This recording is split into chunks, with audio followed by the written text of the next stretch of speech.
فرمائیں۔ اور یہ بھی گزارش ہے کہ ہمارے جو میڈیا کے ساتھی ہیں وہ کل آپ کی پوری تقریر سنی بھی ہے، انہوں نے لائیو بھی کی ہے، آج بھی یہاں آئے ہیں، ان کی درخواست ہے کہ دو سوال بھی ہو جائیں گے۔ میں نے کہا چلو ٹھیک ہے۔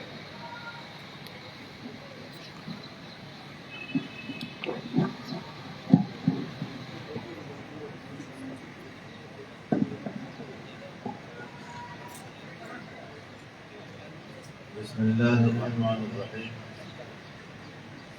نحمده ونصلی علی رسوله الکریم اما بعد۔ کافی عرصے کے بعد قبائلی زعماء کی اس مجلس میں اور اس جرگے میں شریک ہو رہا ہوں۔ میں آپ تمام حضرات کا شکر گزار ہوں کہ آپ تشریف لائے اور آپ نے یہ مجلس منعقد کی اور مجھے کچھ بولنے کے لیے موقع فراہم کیا۔ میں حاجی محمد شاہ صاحب کا، جناب منظور آفریدی صاحب کا شکر گزار ہوں کہ انہوں نے اپنے گھر میں اس کا اہتمام کر کے ہمیں مل بیٹھنے کا موقع عنایت فرمایا۔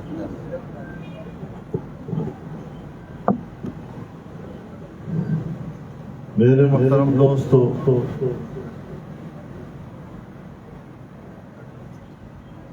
ہم کس بات کو روئیں؟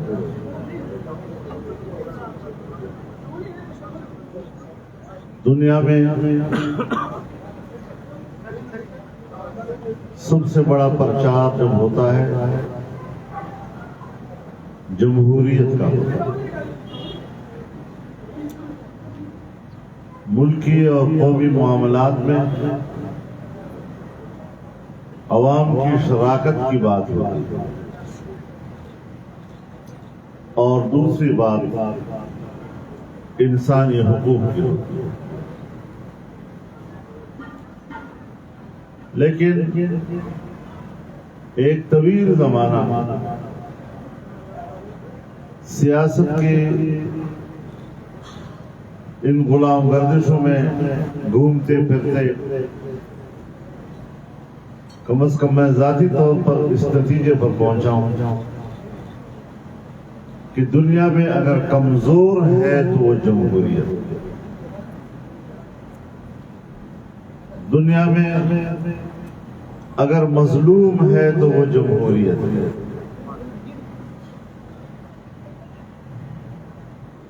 پوری دنیا میں انسانی حقوق کے تحفظ کے ادارے بنتے ہیں، لیکن پوری دنیا میں غریب انسانیت کے حقوق پامال ہوتے ہیں، کمزور قوموں کے حقوق پامال ہوتے ہیں۔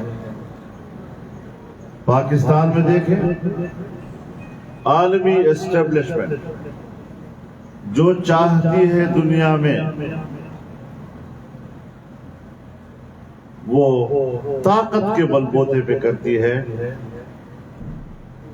عوام کے منشا کے مطابق نہیں کرتی۔ دنیا کے جغرافیے کو تبدیل کرتے ہیں لیکن پبلک کو نہیں دیکھتے۔ اور آج اگر دنیا تقسیم ہے، چھوٹے چھوٹے ملکوں میں ہم بٹے ہوئے ہیں اور مزید بانٹا جا رہا ہے۔ یہ تقسیم عالمی قوتوں کے مفادات کے لیے ہے، یہ عوام کی آزادی اور ان کے خوشحالی کے لیے نہیں ہے۔ لیکن لفظ جمہوریت ہے، عوام کی حکومت، عوام کی شراکت کے ساتھ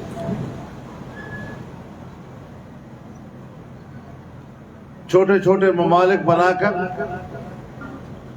دنیا کو جغرافیائی طور پر تقسیم کیا جاتا ہے، نئی نئی سرحدیں بنائی جاتی ہیں، لیکن جب انسانی حقوق کا لفظ آئے گا تو امریکہ اور مغرب کے لیے اس کے کوئی سرحدات نہیں ہیں، اس نام پر جس ملک پہ چاہے اپنے فوجی اتار دیں۔ لیکن انسانی حق اور پھر انسان کا خون بہتا چلا جاتا ہے. جتنا جتنا وہ انسانی حقوق کی بات کرتے ہیں اتنا اتنا انسانی حقوق انسان کا خون ارزان ہوتا چلا جاتا ہے. میں نے اسی لیے کہا تھا کہ آپ اگر فاٹا کی 125 سال کی اسٹیٹس کو تبدیل کرنا چاہتے ہیں، جس اسٹیٹس کے تحت قبائل کی 6 نسلیں گزر چکی ہیں اور ان کی ایک خاص طرز زندگی اور ان کا ایک خاص بودباش وہ پختہ ہو چکا ہے، ان کی زندگی میں سرایت کر چکا ہے، ان کی طبیعت ثانیہ بن گیا ہے. آج جب ان کو ایک نئے اسٹیٹس پہ آپ لے جا رہے ہیں تو کم از کم عوام سے پوچھ لوں. میں آپ کو بتانا چاہتا ہوں، جب میں عوام سے پوچھ رہا ہوں، قبائلی عوام سے پوچھنے کی بات کرتا تھا تو طاقتور قوتیں میرے اس لفظ کا مذاق اڑاتی تھیں. اور میں نے یہ بھی کہا تھا ان سے کہ اگر آج آپ قبائل کے عوام سے نہیں پوچھیں گے تو کل کشمیر ہڑپ ہو جائے گا اور ہندوستان وہاں پھر کشمیری عوام سے نہیں پوچھے گا. پاکستان کا استثمار برائے کا موقف دھرا کا دھرا رہ جائے گا. اور وہی ہوا. اگر اس طرح بین الاقوامی طاقتیں جبر کی بنیاد پر کمزور قوموں پر اپنے فیصلے مسلط کرتی ہے اور ہماری مقامی اسٹیبلشمنٹ کو دباؤ میں لا کر اپنے ہی قوم پر جبری فیصلے مسلط کرتی ہے، آپ بتائیں پھر ایسی قوم کا مستقبل کیا ہوگا؟ کیا آپ حاصل کر سکیں گے؟ تو میں تو ظاہر ہے کہ جو شکایتیں آج آپ کر رہے ہیں میں نے اپنا حق ادا کیا. میں نے ساری باتیں آپ سے کہی. مجھے کہا گیا مولانا صاحب آپ تو قبائل کے نمائندے نہیں ہیں پارلیمنٹ میں، آپ کیوں قبائل کی بات کرتے ہیں؟ اور قبائل کے جتنے نمائندے ہیں وہ تو سب ہمارے ساتھ ہیں. تو میں نے اس وقت بھی ان سے کہا تھا کہ قبائل کے 19 نمائندے ہیں، صرف 4 آپ کے ساتھ ہیں، 15 ہمارے ساتھ ہیں. لیکن ان 15 کے ہاتھ پاؤں تم نے باندھے ہوئے ہیں. ابھی آپ ان کے ہاتھ پاؤں کھول دیں، میں ابھی پریس کانفرنس میں 15 آدمیوں کو پیش کر کے فاٹا انضمام کے خلاف ان کا بیان دلواؤں گا. آج وہ بھی پشیمان ہے کہ ہم نے کیا کیا.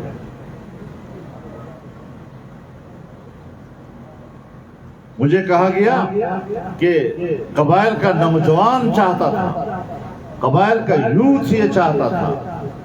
تو میں نے کہا قبائل کی یوتھ کی 3 تنظیمیں ہیں، ان 3 تنظیموں میں 2.5 میرے ساتھ ہیں، آدھی آپ کے ساتھ ہیں.